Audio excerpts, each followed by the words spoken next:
go ahead and explain to us So we have the what you're doing. horizontal stab assembly blocked on the table already. You can see it under the blueprints here, and blocked in place. And then we've drawn a center line, which is marked as well off the horizontal stab. And we're getting ready to position the elevators here in place and build them off of this template. So what Nick had me do is set up the center line and measure from the center line out to this first rib, which is given on the plans, a center line dimension out to the first rib. If we come from the center line out to the first rib, we have that dimension, and we actually just drew a line with that dimension and then set up blocks along it to put a fake rib in. This is just a rib we're using as a piece from the shop for measurement, and blocked it on the other side, so that now this shows us where this rib will be, and it lies right along the line in the elevator as illustrated here. That'll be this first rib. And then the measurements for the next rib are measured out from the outer edge of this first rib. So I measured that the distance between ribs, not between rib center lines. between rib edges. Right. So I measured the distance between this rib edge to this rib edge and made a square line With this down here. using a Right. ruler to show Just the up dimension, against just the right edge. up against the Yeah. edge of the rib, right to where I needed it to make the inside edge of the next rib. And then we'll bring this, we'll put blocks against this line like we did over here, and another block right here, and we'll lay this rib in between them and drill these in with the drill to flush this rib right against the line. Just like that, and just like that. Right. And so then that leaves us with one And more with a block rib. on this side, and we'll measure to the next rib from the outer edge of this rib, Just the same as you just the did same way here. to come up with the third rib. But these will be drilled into the table to hold it in place, Right. and we'll just use that to measure for now. Haven't drilled them in yet, but these are drilled in, and you can see how they're positioned Right. to hold that. And we'll move this piece to the next rib. Right. So it makes things a lot simpler, I think, and you could tell me if you agree or disagree, but a lot of the times you'll see measurements that are from center of the rib to center of the rib instead of edge to edge. And the problem that creates is then you need to figure out, what's the radius of the rib and, subtract that from your measurement Right. before you lay the blocks down. Right. But But by if we're just going- measuring from the edge of a rib to Right. the next edge of a rib, it makes it a lot easier from a construction standpoint. Right, Or right. measuring and construction Yeah. standpoint. So that would be one thing to pay attention to on the plans. Where does the arrow, on a measurement, where does the arrow show it's going to? Is it going to the center of a part or to the edge of a part? Where does it stop? Yeah, so you that gotta- you're measuring the correct dimension. Right. You got to really pay attention to that. So I feel like that was a good explanation. Thank you. Sure. Thank you. Just a trick that I found for setting these blocks up. I've measured the distance. It doesn't really matter what it is, but I've measured the distance from this rib to the next rib and marked a line for the inside edge of the next rib here. And as Nick instructed me, just to draw that line square with the other line up here on the bottom aft edge of the stabilizer, the horizontal stabilizer. And then I prepared these little blocks that Nick's got to line up along the side of the tubing, and I just take the drill and put the screw partway through so that it starts out the bottom about a 1/4 inch, and I bring it up alongside the line and just eyeball it right over the line like this in the position I want it in. And I'm doing this to keep these from spinning on me. I can actually pound these little Torx screws into the tabletop, the particle board tabletop, and then start them like this without the block spinning on me. So if you've had a block spin, you know that when that block comes around and hits your knuckles, it hurts really bad. Yeah, and you can damage the tabletop, and so then each of the other ones will be done just the same way. All right, so what we're doing here is we've got the elevator spar in place. We measured the center of the spar, right, span-wise, and then we centered the control horn hinge Right. to the spar. Okay, and this is just free floating. It's not actually riveted to the spar. It's not even drilled to the spar yet. It's just free floating on the spar. And we were careful to make sure that it's going the correct direction because this is the hinge up here, right? Okay. So what we did is in the blueprints, and this dimension may change one day, but in the current blueprints, it says it's 1.5 inches from that line to that line, and 1.5 inches from that line to that line. And again, this is the center line of the airplane. Okay? We know that this gusset goes here. So what I did is I drilled, after I marked that 1.5 inch location, I drilled the single hole because that's where that line should coincide, is with the hole. And then I came over here and did the exact same thing. Okay? Okay. So right now we only have one hole for each gusset. And the idea is we're just locating this span-wise as quickly as possible with that single hole. Now you'll notice too that this gusset, the hole spacing is equal along the spar, but not down here. Down here you have a bigger gap between Right. those The first and second drill hole. Right. And the idea is, this is for the rib, and we need, some space for the rib to actually set in there. That's why the gap is bigger here. So now that we have these actually lined up, what we can do, here's an easy way to do things. You can see that top line there. Okay, we've primed the spar. Again, we usually use a gray primer, but I accidentally grabbed the black stuff, so it's just gonna have to do. But we can see that that top of the gusset is in line with the top of the spar right there, okay? Mm-hmm. And so you could probably see it, you might be able to see it on my camera easier. Yes, I can. So we'll drill this one hole, okay? Okay. Cleco it, and then we'll drill these two. And we'll do the same over here, and that's gonna lock everything into place. Okay, and just like 1 or 2 clecos on the thing. Well, 2 clecos will Yeah, hold it. just a Cleco at each end. Okay. And this control horn, we're gonna leave free floating.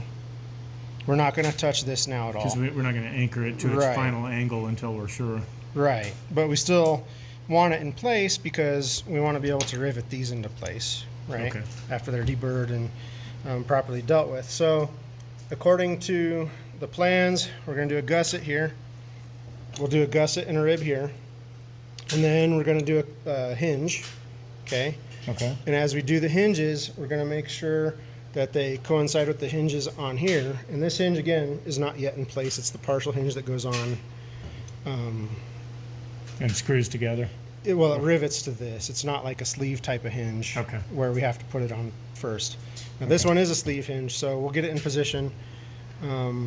We deal with the hinges after all the gussets and ribs are riveted. The reason we do that is because if this thing takes any kind of a weird twist or some kind of weirdness that we need to deal with as an assembly, we can do that and then set the hinges and we know everything's perfect. So the hinges are the last thing to get set. Okay, but they have to be put on here before we rivet the Right, the ribs. right. They just have to be located and not drilled. Temporarily located. Yeah, see, like this one here, it's in place, but we haven't drilled it yet, and that's why, is because we need that flexibility right now. Okay. So we're gonna go ahead and, again, we're gonna get the gussets into place. Once the gussets are in place, we can actually go ahead and rivet the ribs right to the gussets into the spar. And then we'll worry about the trailing edge later. We've already cut these to exactly the right length. 24.5 inches in this case, subject to change, so check your blueprints. But 24.5 inches in this case. By the way, when we do straight cuts, we prefer to do it on a lathe because we have one available to us. It's a lot faster than using a chop saw. Chop saw is perfectly acceptable, but if you have a lathe, it's a lot faster and more accurate. Nothing wrong with a chop saw. All right, so what we did here, Steve, is we're trying to set the angle of this tube, right? Right. And the problem we're facing is that this is a 1/2 inch trailing edge, all right? And our ribs are 5/8 of an inch, and our spar is 3/4 of an inch. Okay. So we know that we have a difference in radius. We've got on this tube a 1/4 inch radius and a 3/8 inch radius on that tube. So we put a slight bend into these gussets, okay, right about here, right aft of the spar. And we shimmed this tube up 1/8 inch off of the table. Right. Okay. Camera keeps getting blurry. Okay, so that's going to set the height right there. And we don't need perfection at this point. Okay. Okay, we're not. I mean, there's going to be so much flex in this until we get the other side of gussets on. That's where we need to be paying more attention to the shimming is on the other side, but we still want it close, right? Close enough that we can work with it when we flip this thing over. So come down here, we've got our 5/8 inch ribs. We're going to shim these off of the table with one popsicle stick, okay, to match center the them up, radius. yeah. Yep. We'll make sure that this is clamped down or weighed down so it can't move. And then what that'll allow us to do is take, let me grab here, this gusset, all right, and we'll set it center line to the rib, center line to the spar, just like we did In the proper position. on this stuff up here. Yep, in the proper position. And it might take an ever so slight bend to the point you almost don't even notice the bend. Mhm. And then we'll go ahead and rivet those into place. And the rivets might even make the bend occur. Yes, You they know. will. They will definitely, once we get, maybe not now, but definitely once we get the other side riveted, it will pull it to center. Yeah. So what I'm going to say is we don't even force a bend into this. Yeah. And we'll Just allow it to let the tension of Right. the rivets do it. Yeah. take its natural shape. And when he says tension the rivets, we're talking, it's a very, very small pressure. It's not a lot. So I'm putting a weight right here. Now I can't turn this tube, you know, because it's weighed down right there. We have our shim, our 1/8 inch shim under there. So now what we'll do is go ahead and locate the rest of the ribs and drill them to the spar. Put this back in here. And so now what you'll have is, you know, we still need to worry about the spar right up here. Yeah. So we want to make sure we have it in the right position this way. But now when we look through it, we'll be able to see the Sharpie line and we'll be able to make sure that it's not. Yeah. I need You know, to shim it it's the way actually we were straight. too. And we'll shim it. Yeah, we'll shim it the 16th inch off the table. If you put the shim 90 degrees. Oh, you're talking that shim. The side Yeah. shim, yeah, because it's got to be shimmed Yeah. the way we were away from these, you know. Yeah, so we goofed up and we were making the measurements on the table with the wrong diameter tube. Yeah. And then we looked at the blueprints, which, you know, I should have done first. But we've So adjusted it we've accordingly adjusted it, with yeah. shims, and you can see those shims over here too on this Right. rib. So each one is a slightly smaller tube than what was originally measured in these Right. blocks.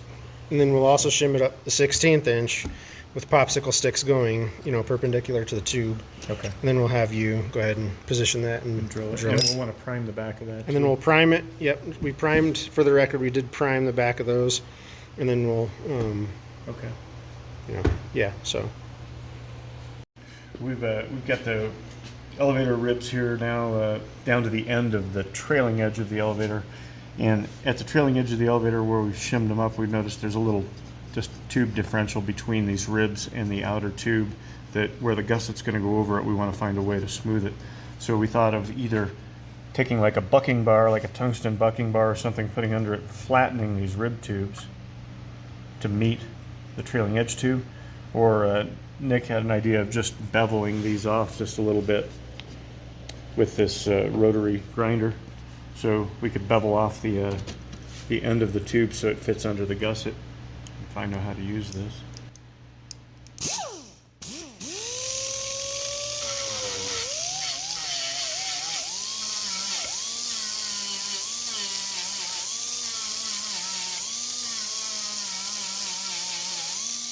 About like that. Yeah. Is that too much, or is that all right? Kind of evens Yeah. the joint where the gusset's going to meet over it, so there's not an edge that the gusset has to actually where it could puncture through the gusset. Right. So over time, you know, with the flexing in this, if that was a hard edge, it could potentially, like you just said, Like a sharp, Um, sharp edge. yeah, it could potentially cut, you know, the inside of the gusset here and crack it. Mm. But by getting rid of that, it's not going to do that. And again, like you said, we could also back it with some kind of metal, whether it's a bucking bar or a plate steel, and then kind of hammer that edge of the rib down a little bit. Right. You know, 'cause Thin it out a little bit. Right, right. So those are the two methods you could do. We opted for this method because honestly it's faster and cleaner.